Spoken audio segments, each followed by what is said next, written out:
Hey guys, my name is Bryce Cameron and I am the creator of The Bryce Cameron Show. I think one thing about The Bryce Cameron Show Facebook page and all that we do on social media is the diversity. There is all different genders and races and religions and just cultures and types of people from all walks of life kind of uniting under one mantra of dream big, do good. And I think that that's something that can resonate with everyone.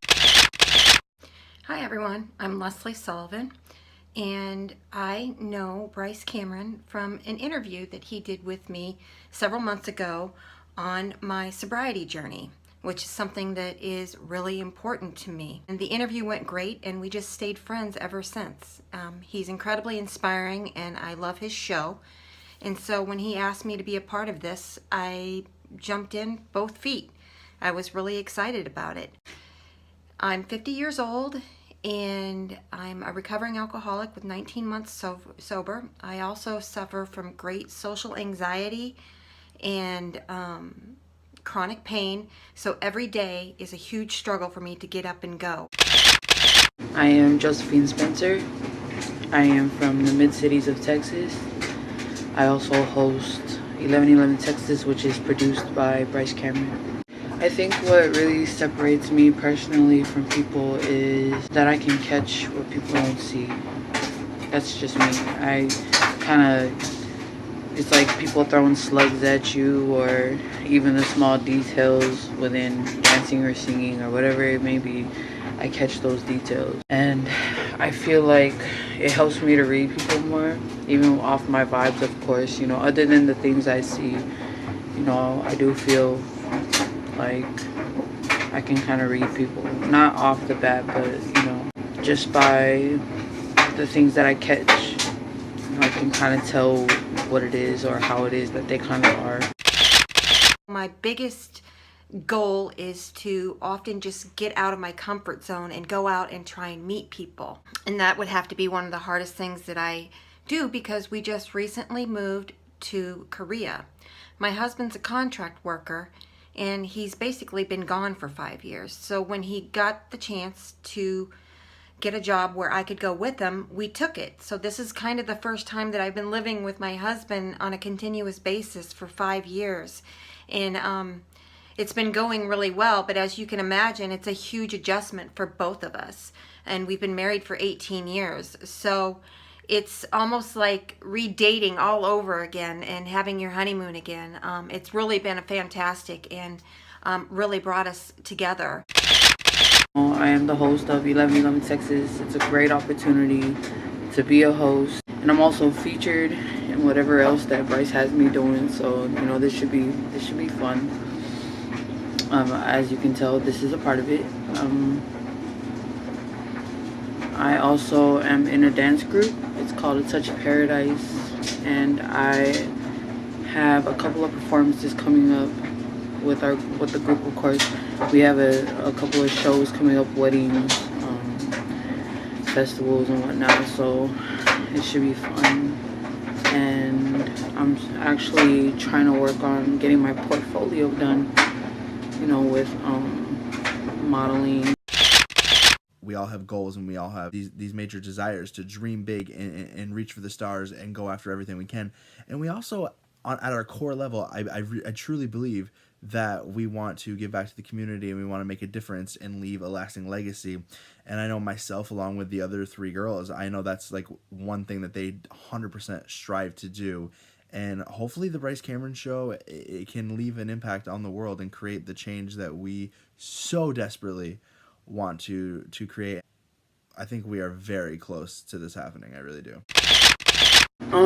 Where my everyday life is right now, I am just a mother. I dance. That's been faithful. Before kids type stuff, like 7 years, 8 actually this year. It's 8 years now. Mother, dancing, making money. I'm trying really hard to really get financially up on my game, you know. Where I would like to see it going is just nothing but progression. Like, I really want me to be financially stable. I only make like $200 a month, y'all. plus whatever money, maybe if I get anything from my group, you know, which isn't really a lot. And I really want to get somewhere to where I can feel like, okay, you know, I'll be okay, or my kids will be okay. And I know my kids will be provided for. It's just still a struggle, that knowing that it won't be me doing the providing, you know what I mean? Like, I can only do what I can, and I try to make everything and anything happen for my kids. And if I know I can't, I do have the help that can make that happen. So I do not take no for an answer, to be honest with you. I am going to stop at whatever it takes to get what I want done. If there are people in my way, I'm probably going to plow right through them. You either love me or you hate me. There's no in between. I'm probably one of the most polarizing people that you'll ever encounter. You'll either think that I am trying to change the world for the better, or you'll think that I'm one of the most narcissistic, egotistical people on the planet. And you know what? That's fine with me, because if you're talking about me, no matter what you're saying, at least I am being discussed. That's basically what I have to say about that. I think that one thing that really separates me from other people is my ability to create and innovate. I think adaptation and evolution are such a key component to success. And I think that if you're able to evolve with the times, then you're going to be successful. But if you can't, then you're not. And nobody is going to help you back up. If you fall back at the wayside, no one is going to baby you and coddle you. This is a tough business, the entertainment business, and if you don't have what it takes and you don't have a thick skin, then you're not going to make it. Coming to Korea, which is helping me get out of my social anxiety by challenging myself every single day to get up and walk down to the market or the village and try and meet people. The Korean culture and the Korean people is absolutely amazing. The people are so friendly and so giving and just kind, and the food is different, and I'm still working on that. That's one of my challenges, is to definitely try different cuisines while I'm here. One goal is to try live octopus. I know that sounds great, but that is one of the delicacies here, is live octopus. So I'm gonna give it a try, and when I do, I'll do it on video. I would have to say that it's been a struggle and a cultural shock coming here, but it's also been a great blessing. We're supposed to stay for a year, and I hope to see myself blossom in this next year.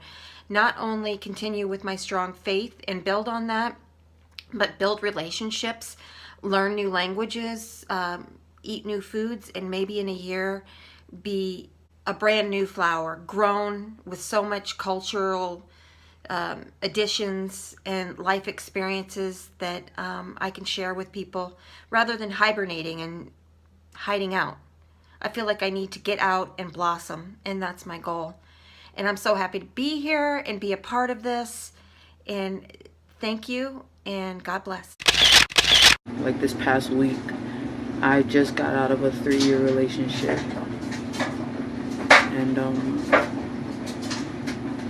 things didn't really work out like I wanted them to, and it didn't for him. I'm very appreciative, if anything. You know, he's a good person, and he shows nothing but love to me till this day. You know, it's only been a week, but still, you know, I'm still fresh, and it still does hurt emotionally, spiritually, and I'm trying to regroup myself, especially because of the fact that I'm a mom of 3. I'm a mother of 3, so, you know, trying to really do this alone and get on my feet, kind of a little bit of a struggle. I just got out the hospital 2 days ago because my son had the flu and pneumonia, and I don't really know. It's hard to be a mom and feel like you're helpless, especially because my other 2, when they just got sick, I'm just like, man, if they gotta go to the hospital, you know, what am I gonna do? You know, especially because, you know, I'm really trying to make money, which is another thing I'm kind of going through right now. I'm trying to find a really good job to be able to provide for my kids, and to be able to get on my feet, you know, get what it is that we need, so I don't have to depend on people. I just got back in my parents' house. I just got back to my parents' house,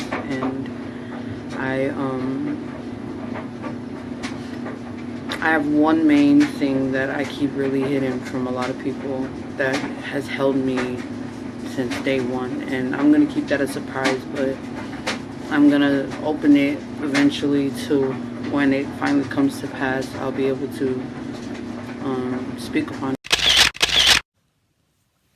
My almost 3 year relationship ended a couple months ago, and I'm still kind of like in a processing place about it. Like, I honestly, I think it's a relief that the relationship is over. But I mean, I think in life, if you're attached to something for so long, the idea of it not being in there is undoubtedly going to be a void. And I think that there's like this weird void. And I think with that and a lot of my other friendships ending, which most of them, trust me, needed to end.